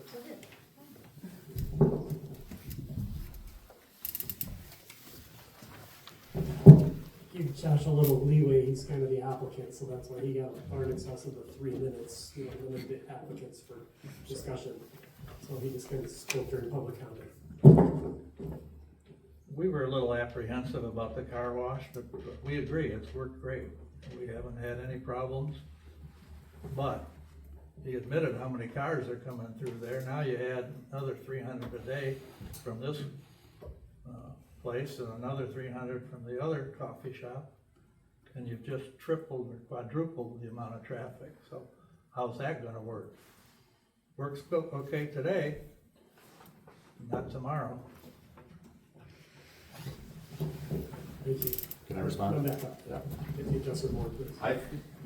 I really appreciate that. Thank you very much. I think the reality of what I was trying to convey is the traffic that is going to be going and feeding the car or the coffee shop primarily are going to be a lot of the car wash customers that are already going through there. For them to be able to sit there and say, hey, I'm gonna go get my car washed, get a cup of coffee, maybe one day get their nails done or dry cleaning. That's an opportunity to accomplish a bunch of different things that are beneficial using the existing traffic that's there. We can't just generate people out of thin air. Okay. Thank you. Anybody else like to speak on this case? Anybody else speak? Okay, we're gonna close it to public comment at this point. Bring it back up to the board for discussion. You all saw your staff review. This time it's on page 25. Look at those items and we can open that up to board discussion. Can I ask a question to the applicant? Yeah, sure. Sure. Just a point of clarification, I'm looking at your elevations, you have a walk-up elevation and a walk-up window, and then the floor plan shows a serving area. And I think there's 6 parking spaces, if I'm counting them right, 5 plus a handicap. And the narrative says there's 4 employees at a time. So that does leave a spot or 2, I guess, for a pickup person. Is that just for pickup, and then the serving area is the people serving, or a serving area meaning people are coming inside to be served? People will not come inside to be served. The walk-up window will be really just for online orders. Okay. So they'll come in, park, walk up to the window, grab their order and go. Got it, thank you. Do you guys have any other questions for the applicant? No? I do, can I make one other point? Yeah, go ahead. I think when I originally filled out the application, the site plan adjusted and the billing had adjusted. And I don't think that was reflected in my application. I think initially it was around 600 square feet of a footprint.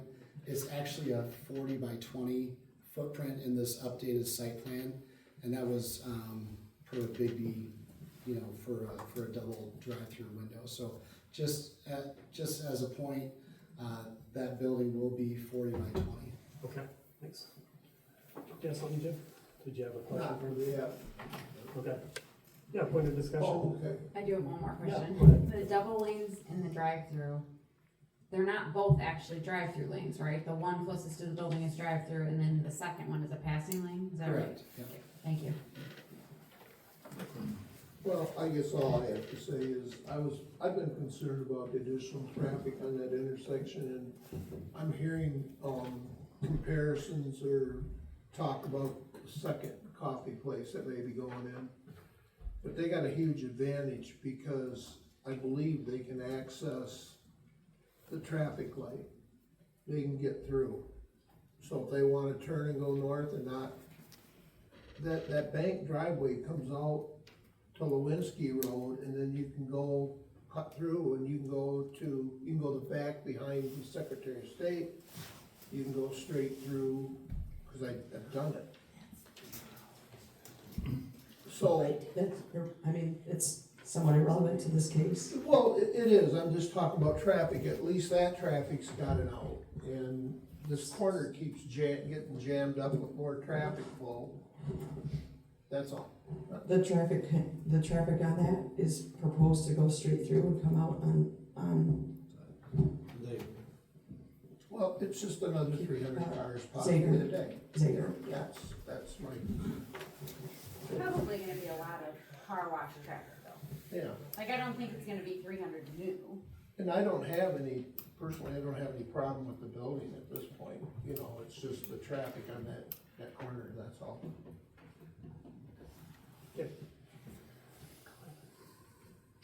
Could I have asked Tammy to explain your traffic movement,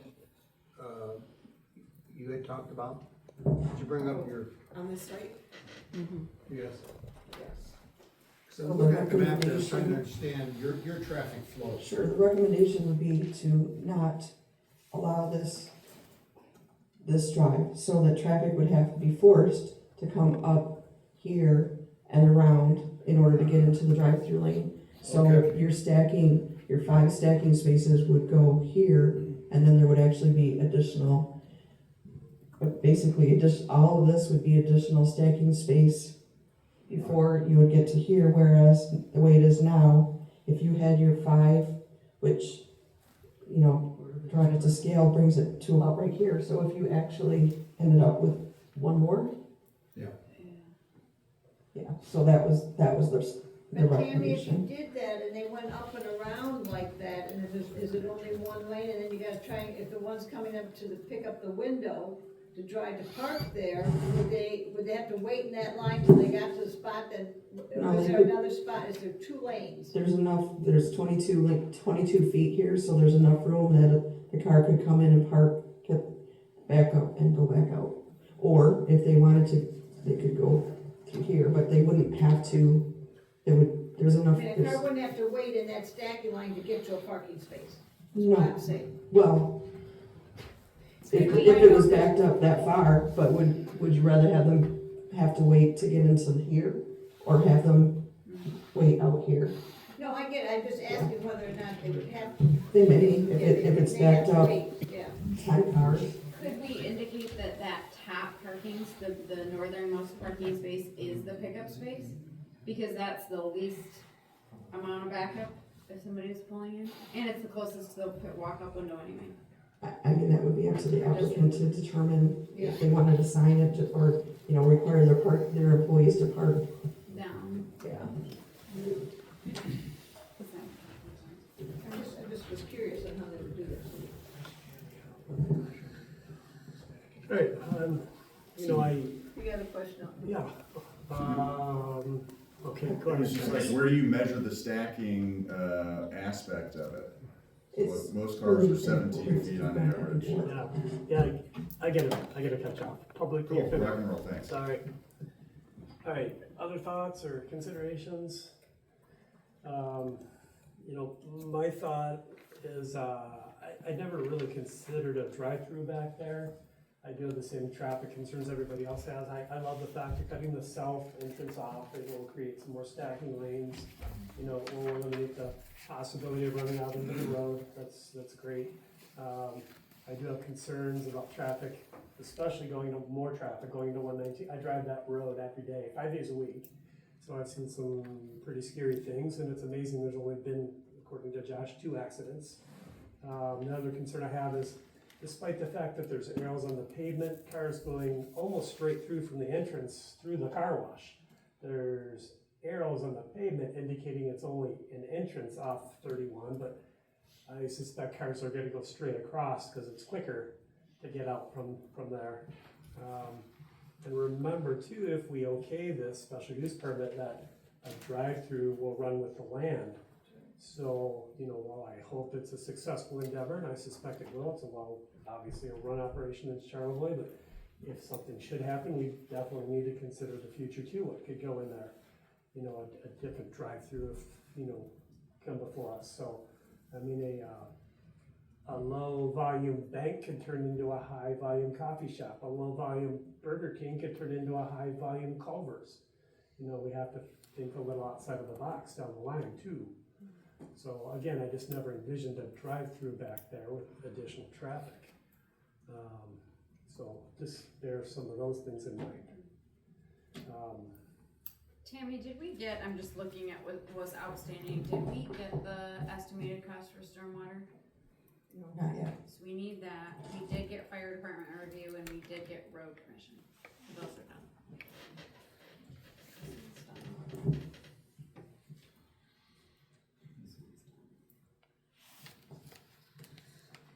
Okay, other thoughts? Anybody else care to speak? Jeff? There was a comment made earlier about concern about noise at one point, about noise, traffic, whatever. And there are currently 13 vacuum bays. I can't imagine that cars driving through to pick up coffee is going to be any louder than the 13 vacuums that might be going off. But I don't think noise would be an issue if I remember that correctly. The drive-through and the traffic and the cars.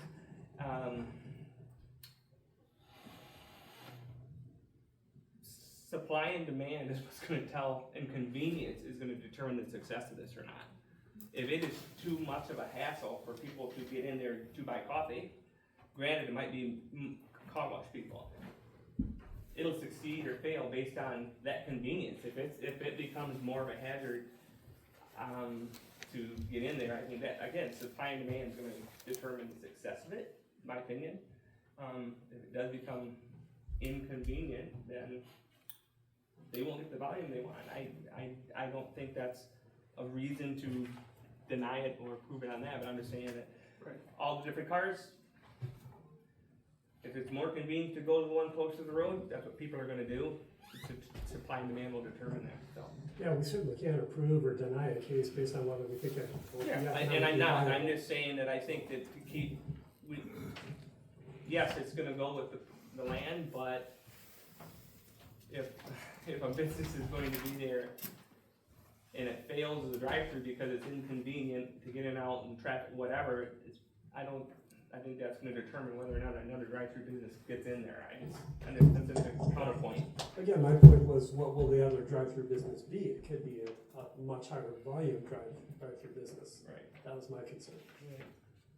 So, Jeff? Good thing we don't have to make decisions on supply and demand, Jeff. Okay, can I ask a question of Adam again? Yeah, go ahead. Going back to the traffic, reshaping your stacking issue there. Did you understand what Tammy was proposing? Adam? Yeah, I'm Adam. I think the question was, were you counting stacking from the speaker post or from window one? It's not only stacking, it's also circulation on site, safety on site. The ordinance in several different locations talks about vehicle circulation in 2102G, 22.05B, vehicular and pedestrian circulation, emergency vehicle access drives in 26.11.2A, and 26.11.2F is the one that talks about stacking spaces. 5 stacking spaces is the minimum required, and it meets that. It does meet that. There are other considerations that have to be discussed according to the zoning evaluation that relate to traffic circulation Safe, convenient, uncongested, and well-defined vehicular and pedestrian circulation must be provided. It's not just the stacking spaces that have to be addressed here. So as proposed, it would sit 30 feet from Kegomic, and if we were to close off the south entrance, it would be 60 feet. Greater than that, yeah. Okay. So I think I was just looking at that too, and what is left of the standards that need to be met. And it appears to me that the traffic and figuring out the access points and the stacking spaces is really what's left. That's not met. And obviously the traffic would be up for discussion, but I think closing off that access, which is what is being recommended to us, and having the north access only takes care of the 30 feet and it takes care of the stacking, so then that leaves us to discuss the actual traffic impact. Is that right? That'd be the last remaining outstanding item. Agreed, and that was. Just wanna make sure I'm understanding that right. That's my major point of contention with this, is the traffic effect. So, and again, having, driving through there 5 days a week, I see it on both roads and how that goes, and I've seen some scary things, especially on 119 turning left. I know Josh said it was safe and people are courteous, but it's that wave through from the inner lane. People wave through, and the outer lane coming, or just yesterday I saw somebody turn left and actually they couldn't get all the way to the east, so they went down against traffic, the turn lane. Going towards 31, they went backwards down the turn lane and drove it until they could get over to the right. So it's just, that's my concern, is the traffic. Well, you can't all be idiots. I saw one today that I couldn't believe either, but Matt, it is an issue, but I'm surprised at what Josh said about the comment. We were all concerned with the car wash put in there on that corner, and the traffic and the amount of cars that that's putting out or putting through there, and that it seems to be working. So I was all for the car wash, I was, but again, I think more, and the other concern I have is future use, maybe runs its course in 5 years, 10 years, 15 years, once the approval is given, we always try and look about what you're doing by issuing it, a special use permit, what your effect will be down the line too, trying to envision that. that's the hard part. I mean, we can say, okay, this would work, and it's nice to have a coffee shop, I suppose, and that, but if it doesn't go, then you're stuck with what you approved. Right, exactly. And we've been there, done that a lot of times. So. Gotten hurt for it sometimes. Yes, we have. So other food for thought along that vein, though, would be, yes, we would have approved a drive-through, but it's also an 800 square foot building. So I'm just, looking at both sides of it, it would be very limited because, yes, Burger King became Chick-fil-A, or not Chick-fil-A, Burger King became Culver's, and that's got way more traffic. But those are comparable size buildings, or, restaurants. An 800 square foot building, I don't think, even if Big B fails in the future, I don't know that it's going to be able to have the type of business that would generate more and more. Maybe it would, I'm not sure. So I think that limits it a little bit. I also think the other element at play is this is a commercial piece of property that is vacant, and I would rather see infill of vacant commercial properties than continued, there's that factor too. Yeah. So I like the light industrial. I know that's what the master plan reads, light industrial, and that's why I thought the detail shop was a good fit, because it was low impact. Yeah, good use of the property. I just, this is far different than that. And again, I was all for the car wash and all for the detail shop, but this is just, like I said, very different. So, hey, the other question I had, are you gonna use the same dumpster, Josh? Excuse me? Are you gonna use the same dumpster location? Right now, I think that would be the case, but I think to the point relative to what they're providing, as far as a walk-up window, people are taking their trash with them, and their coffee cups are taking those things with them. It's gonna be their stuff that's gonna go in there. As far as the further development that happens, there's 1.68 acres back there. If another dumpster needed to be put in between the Big B and potentially some other things, I have no problem with that. The lot to the right of it is the police station. There's no residential or anything to that effect. So, contain traffic within a set space that doesn't affect the outside perimeter, really shouldn't matter. Yep. The application indicates that they will utilize the existing dumpster location. The dumpster right now is outside of the enclosure, it needs to be put into the enclosure to bring the site into compliance. I noticed that tonight when I visited the site, but, It's about 15 feet away. It's GFL, they had a problem with, so we did the stone pad for them to back up and bring that fill in there. Saw that. But because of, I don't know, they changed the truck and they said that their driver who does that wasn't comfortable driving because of that stuff was spreading out in that regard. And so he took it upon himself to move it there over the course of the winter, and because it was in there prior to the winter starting. And so they were concerned because of the snow and because of that push and that buildup, they wanted to have it there to drive straight in. And so, I mean, it's going back in its case where it should be. Okay, super, thank you. You're welcome. Okay, any other discussion? What do we think of anything we missed? We should review? Yes, if you look at your zoning evaluation, there are several things that indicate further review required, as listed previously, but, starting on page 3, 2102D,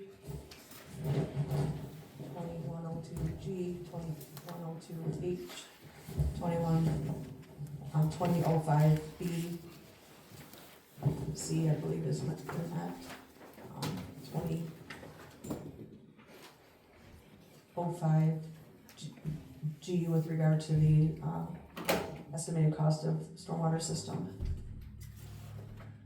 And then 26.11.2A, C, and F.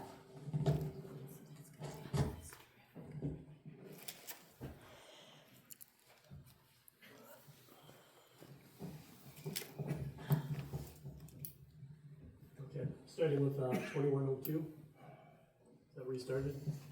Okay. Page 9 of the zoning evaluation. Yep.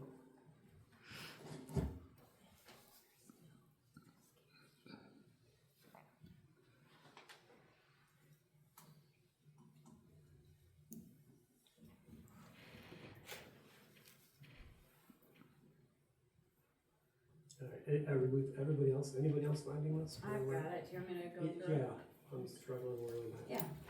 Okay, so several items for further review. The first is section 21.02D, which is the compliance with ordinance standards, including but not limited to setback standards, parking requirements, green belts, and building height. The reason this requires further review, the setbacks and building standards are met, but Article 16, there's supplemental regulations for a drive-thru, and that is A, C, and F are the ones we need to review, so I can go to that section. So we'll jump to that. Section 26.11, the supplemental A is vehicle access drives. Vehicular access drives shall be located at least 60 feet from the nearest right-of-way line of all intersecting streets. So the reason that requires review is the 30 feet, that first drive. So I do believe if we limited to the north drive, that would take care of that. Right, closing out the south drive, as we discussed. Can I keep going? Yeah, please, Okay. you're fine. Section 26.11C, site design. Site design shall show compatibility between pedestrians and parking areas, stacking lanes, access lanes to parking spaces, and drive-through lanes. This requires further review. The zoning evaluation on page 8 states that there is good circulation for drive-through service, but again, the suggestion there was to allow for the north access only. So that point also is taken care of by the north access. By closing out the south, agreed. Correct. Section 26.11F, stacking spaces. We've talked about this a couple times about the 5 stacking spaces being required. Once again, either an alternative plan or, looping to that north side drive would accommodate that. Would add on a bunch of stacking spaces. Correct. So those are the 3 supplemental regulations that require review. And those 3 are what needs to be reviewed for the special land use standards, section 2102D, for the supplemental regulations. So that accounts for those. Should I keep going? Yeah, you're fine. Yeah, section 2102, G, site access and traffic. The road commission review was pending, but we do have that now. Essentially, this covers there being no visibility impediments to drivers, which there wouldn't necessarily be there. And it does state this use will not generate, the ordinance states the requirement would be that the use will not generate traffic which will exceed the intended capacity of the road serving the property. So there could be some discussion there potentially, but again, that is all right. That road already has commercial use on it. Section 2102H would be alignment with the master plan. Emmett County's master plan, future land use map designates the subject for light commercial. This is the section of the zoning evaluation that discusses infill of a partially developed piece of property. And obviously Bear Creek Township is in the middle, and Emmett County for that matter is both in the middle of redoing our master plans. The site plan review standards, section 2005, vehicular and pedestrian circulation. So this is where we would discuss uncongested vehicle circulation. Let me go to that section. Which again, we kind of discussed the same thing. Correct. Different circulation closing out the south. Correct.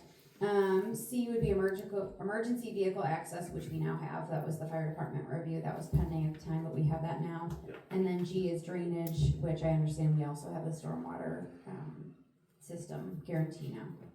So after going through all those, I think the closing off the south entrance and having north entrance only accounts for the majority of it, with the discussion left of just the amount of traffic that's on that road. But again, it is already being used for commercial use. So that's all of them. How did I do, Tammy? Great. The only thing is that the performance guarantee, typically if we don't have that amount, then we just suggest that planning commission consider an amount to be provided by the engineer or the applicant or design professional for the applicant.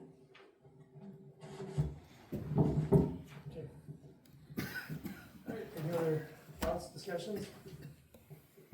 Thanks, Thank you. Yeah, no problem. Okay, what do you guys want to do?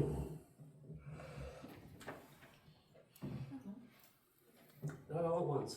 Do we want to see if the applicant would even consider closing that drive?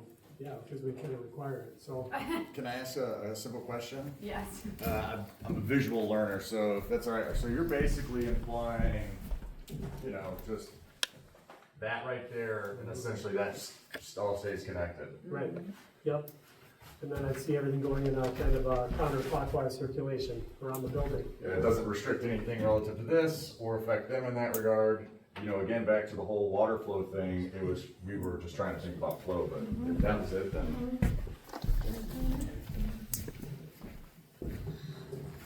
Yeah, I think we'd be open to that.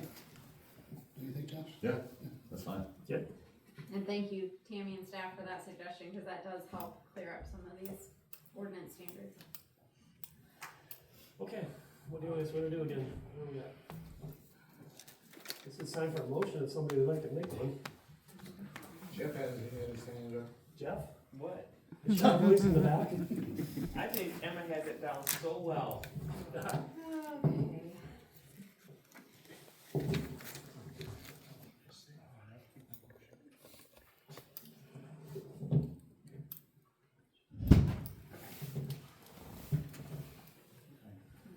I'm gonna go a little ways and then make sure I got all my standards crossed here. You ready? Yeah. All right, I would make a motion to approve case PSUP26-003 Adam Boyce of Redeye Brewing Company for a drive-thru beverage and restaurant business at 2745 Kegomic Rd, section 34, Bear Creek Township, tax parcel 2401-1634-100-010, as shown on the site plan dated received April 16th, 2026, because the standards of Articles 11, 19, 20, 21, 22, and 26.11 have been met, based on the following findings and conditions. The findings as presented in the zoning evaluation dated 4/20/2026 are accepted as presented. Do we need the amendment of the driveway here or later? You could add that as a condition. Okay. Reservoir Creek Fire Department, well, I guess that'll be a condition. And further, that the approval is conditioned on the following. The south entrance to the drive-through business must be eliminated and only the north entrance drive is allowed. Applicant to provide updated site plan for review and approval by the zoning administrator prior to the issuance of the zoning permit. A performance guarantee for the drainage system, do we have the amount? To be provided by the engineer. To be provided by the engineer shall be required prior to the issuance of the zoning permit. That the fire department requirements be met and that road commission requirements be met. And that any exterior lighting or signage be reviewed by the zoning administrator. Good, perfect. Anything else? No, stormwater is anything. I'll support that, very well done. Okay, we have a motion and a second. Any other discussion? No? Okay, yep. Mace? Yes. Henderson? Yes. Cargill? Yes. Benefovich? Yes. Taylor? Yes. Seifert? Yes. Brown? No. Okay, thank you. Thank you very much. Okay, open up public comment. Anybody want to speak in general? Now's the time, public comment? I have something. I'm gonna pop it over here. Okay, Karen, coming up first thing on this side. Oh, Go ahead, Karen. want me, okay.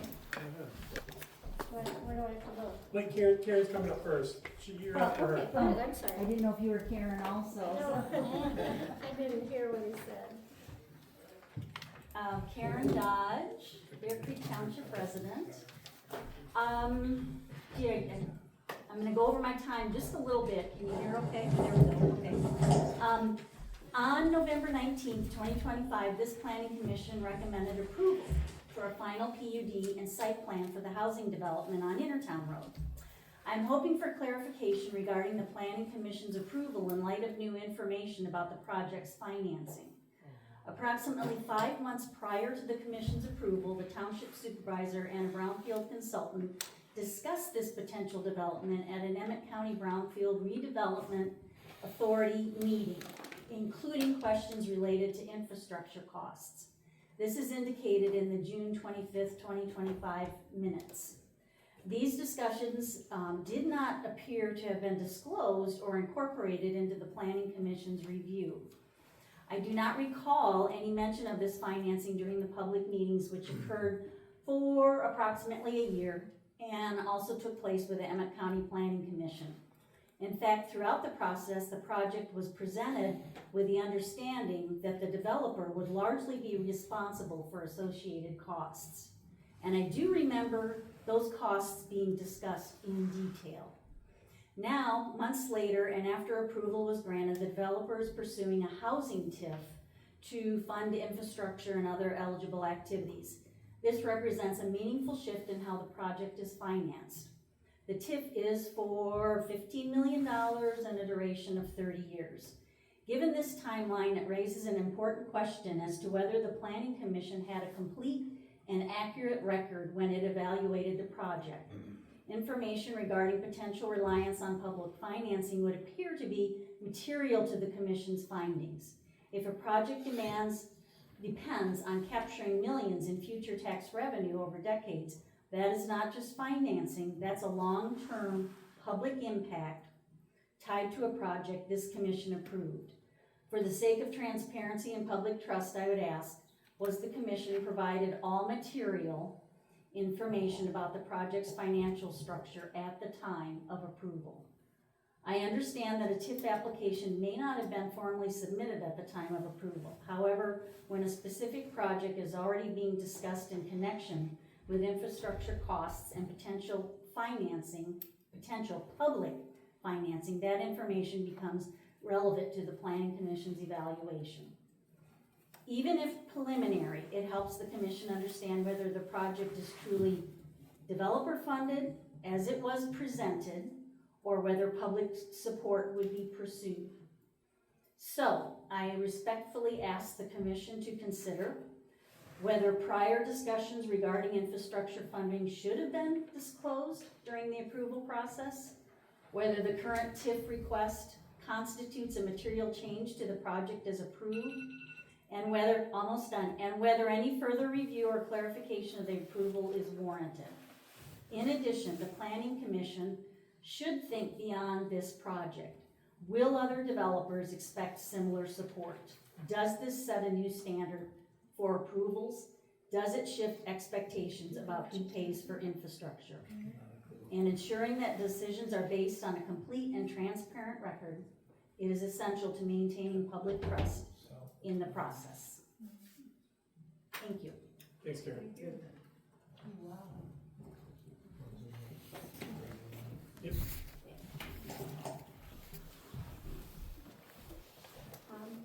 My name is Rosemary Frohock, and I live in Tannery Creek, and I had a couple comments about the Biggie Coffee Shop. Would this be the appropriate time? Yeah, sure. All right. I feel like the road commission and the planning commission, everybody is downplaying the traffic situation there.